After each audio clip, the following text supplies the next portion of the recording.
ಅದು ಪ್ರದೀಪ್ ಈಶ್ವರ್ ಅವ್ರ ಟ್ಯಾಲೆಂಟು. ಆ ಟ್ಯಾಲೆಂಟಿಂದನೇ ಇವತ್ತು ಅವ್ರು ವಿಧಾನಸೌಧದಲ್ಲಿ ಕೂತಿರೋದು. ಕಂಗ್ರಾಟ್ಸ್. ಎರಡನೇ ಸತಿ ಹೇಳ್ತಾ ಇದ್ದೀನಿ, ಗೆದ್ದಾಗ ಒಂದು ಸತಿ ಹೇಳಿದ್ದೆ, ಈಗ ಎಲ್ಲರ ಮುಂದೆ ಹೇಳ್ತಾ ಇದ್ದೀನಿ. ಎರಡನೇದು, ನಮ್ಮ ದೊಡ್ಡ ಮನೆ ಯಾವತ್ತೂ ನಮ್ಮದವ್ರನ್ನ ಕೈ ಬಿಡಲ್ಲ ಅಂತ ಇದೆ ಒಂದು ನಿದರ್ಶನ. ಶಿವಣ್ಣ ಮತ್ತು ಗೀತಕ್ಕ ಎಷ್ಟೇ ಬ್ಯುಸಿ ಇದ್ದರು, ಶಿವಮೊಗ್ಗದಲ್ಲಿ ಅಷ್ಟು ಲಕ್ಷಾಂತರ ಜನ ಇವತ್ತು ಕಾಯ್ತಾ ಇದ್ರು.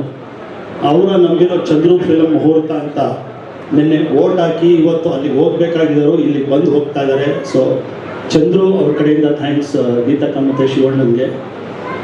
ಮೂರನೇದು, ಚಂದ್ರು ಬಗ್ಗೆ ಏನು ಮಾತಾಡೋಂಗೆ ಇಲ್ಲ. ಅವರು ಮಾರ್ಕೆಟಿಂಗ್ ಮತ್ತು ಆ ಪ್ರೊಡ್ಯೂಸರ್ ಏನು ಅವ್ರದ್ದೊಂದು ಗುಣನ ನಾವು ಕಬ್ಜಾದಲ್ಲೇ ನೋಡಿದ್ದೀವಿ. ಇದು ಅವ್ರದ್ದು ಪ್ರೊಡ್ಯೂಸ್ ಮಾಡ್ತಾ ಇರೋ ಸಿನಿಮಾ. ನೆಕ್ಸ್ಟ್ ಅವ್ರು ಡೈರೆಕ್ಷನ್ ಮಾಡಿದಾಗ ಅವ್ರ ಬಗ್ಗೆ ವಿಸ್ತಾರವಾಗಿ ಮಾತಾಡ್ತೀನಿ. ಇದು ಆಲ್ ದ ಬೆಸ್ಟ್. ಕೃಷ್ಣ, ತುಂಬ ದಿನದಿಂದ ಒಟ್ಟಿಗೆ ಕ್ರಿಕೆಟ್ ಆಡ್ತಾ ಇದ್ವಿ. ಇವಾಗ ಸಿನಿಮಾ ಮಾಡ್ತಾ ಇರೋದು ನಮ್ಮ ಚಂದ್ರು ಮಾಡಿದ್ರೆ is more than my friend, brother ಇದ್ದಂಗೆ. ನಮ್ಮದೇ ಸಿನಿಮಾ ಒಟ್ಟಿಗೆ ಮಾಡೋಣ, ಚೆನ್ನಾಗಾಗುತ್ತೆ. All the best entire team of Father. Thank you sir.